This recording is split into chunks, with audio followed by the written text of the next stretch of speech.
大個傳大啲。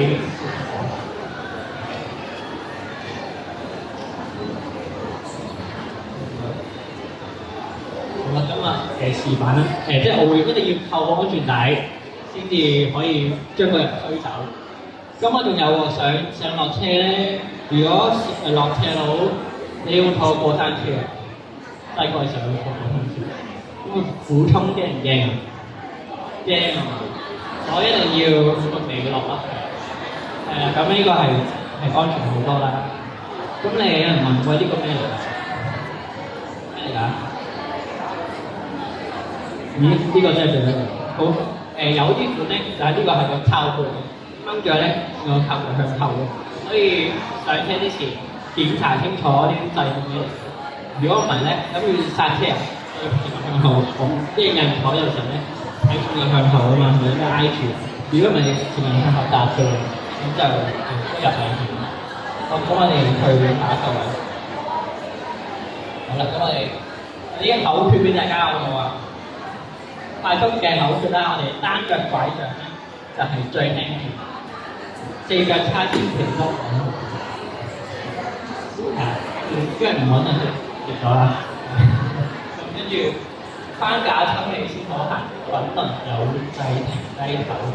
好啊，咁多人不如一齊有我。大杖最輕便，四腳叉千祈得穩，翻架抽氣先好行。咁運有掣停有頭，記唔記得啊？唔記得點解咁做複雜嘅？我而家有幾個情景題問下大家。嗰個情景一，陳伯70歲，咁佢咧就中風之後左邊身冇力喎，但係右手有力嘅。咁佢企到啦，但係行路咧就好慢好慢，成日都好驚跌。我問你啦，咩情況佢應該要用啲咩咧？咁人答咗，我話。係咪助行架？有冇第一答案？四腳叉，係冇啦。好，我哋嘅答案係呢個四腳叉嘅。點解四腳叉咧？點解本身點解唔係輪椅啦？我話輪椅咧係真係好冇力嘅冇力。我哋買條支咧都會建議你有嗰個能力咧，盡量去亦俾翻佢做啦，就唔好成日話你唔有個能力，但係都要做最差過，咁我哋唔講啦，因為我哋日常都需要搭生活啦，同埋喺屋企咧都要可能洗衫抹地啊，或者行落街都打下牌都要我哋咁啊，咁我哋都要即係令到自己安全嘅情況下，亦都有做翻你個 social 嘅活動啊、社交活動啊，或者日常生活啦，我哋都盡量係令自己可以有幾多就做幾多，但係要安全啊，所以我哋要用個四腳叉應該係啦，四腳叉嘅，我下次唔知解釋嘅。咁啊，第二個情況咯喎，李太啊，佢我仲未解釋個四腳叉，解釋四腳叉啦。四腳叉咧就係因為佢話半邊身冇力。咁呢邊咧就係有四隻腳可以撐實幾多穩啦。咁點解我哋唔用呢個指令話？喐下，如果邊有答案㗎？要保力啦，如果你用一支咧，係得一個重心點啫。但係如果你用四叉，有四個重心點，即係你一個均勻。好好啊，係咪讀過物理勁嘅？咦，緊先。係啦，咁我哋呢個咧就係即係有多幾個多佢3個支撐點啦，咁啊唔會話因為中風突然之間冇力出現揮喎。好啦，咁啊點解唔用助行架？因為中風咧，我哋話單邊身度冇力啊嘛。單邊身冇力嘅話，我哋可唔可以抽住個架咧？唔得，單邊身佢係咁樣上下肢都係可能有啲冇力或者最冇力，咁我哋咧就會係呢邊托唔到個架啦，係啦。下個情景啊嘛，我覺得係李太嚟嘅，都唔姓李嘅喎。我唔緊要，好，啊，有留落嚟嘅，咁我拎到先，咁後尾好，呢個又係唔緊要啦。好，第二個電影，你睇啦，佢65歲換咗右邊膝頭哥，換咗膝頭哥啊！咁好嘅，好啦，咁啊，要醫生咧就話3個月之內右腳都唔可以掂你喎。咁我哋應該用邊款啊？呢款輪搖。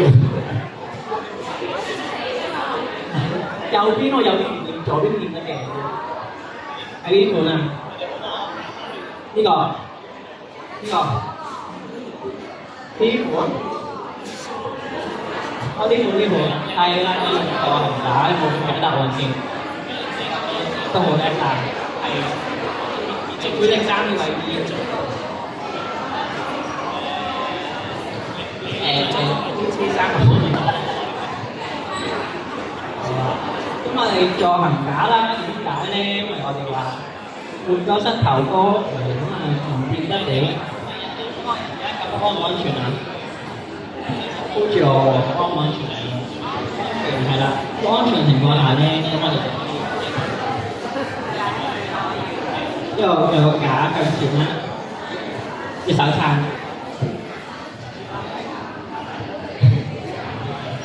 跟住我就可以平衡移向前，打個移向前，係啦，我應你啊，係啦，咁記住咧，呢個架對我嚟講啱唔啱身個喎？啱身個。點解要去邊度啊？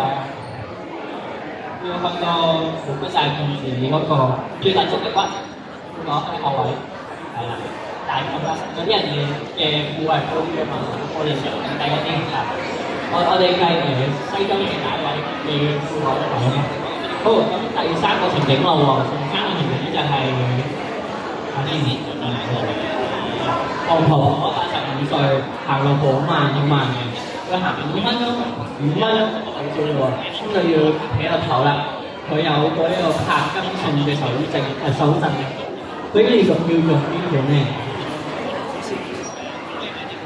用輪椅，你咧用邊款啊？呢款。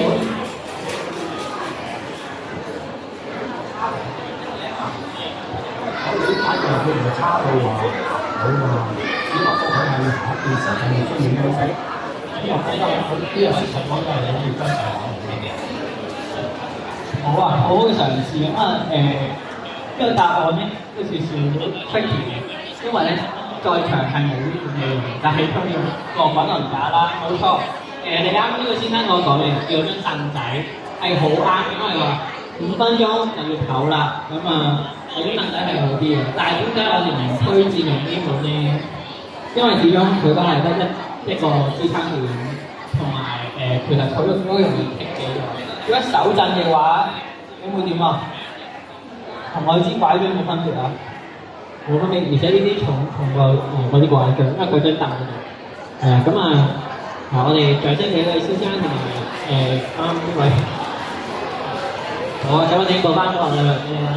咁我哋會用滾輪架啦，咁啊，因為有啲滾輪架係淨係得坐低啦，有少少類似買餸車咁嘅樣，但係唔係真係買餸車喎，唔好用買餸車喎，買餸車咧係4個轆都係轆嚟嘅，4個腳都係轆嚟嘅，咁啊係會轆走嘅，全唔可以用嚟做即係復康嘅行路器具啦。好喎，咁啊跟住我哋有少少嘅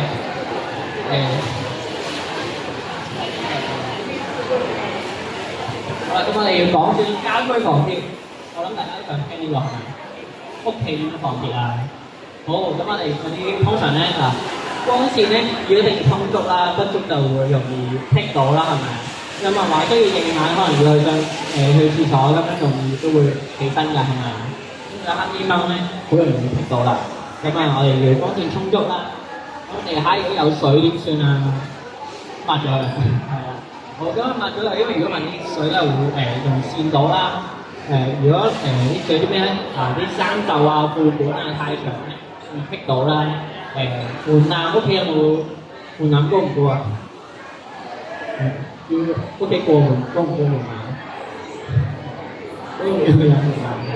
好啦，咁啊，即係如果如果留意啦，特別如果可能中過風或者有啲咩嘅做過大手術，你哋可能行路冇咁方便嘅，我可能咧醫院會叫揾即因為你電視或者即譬如資訊用做家訪，跟住可能會做一啲睇屋企環境係咪適合你哋喺屋企住咧，喺屋企去做一個復康咧。如果係嘅話，你有機會會叫可能即係唔同機構啦，可能做少少嘅裝修，例如拎走個門啊，或者係改到個通道闊啲，加裝扶手咁樣啦，去幫助大家去好容易見到嘅。咁啊，同埋電線唔好拎咁大啦，如果都容易聽到啦。咁右邊都有少少 tips 喎，有冇可以唔讀俾我？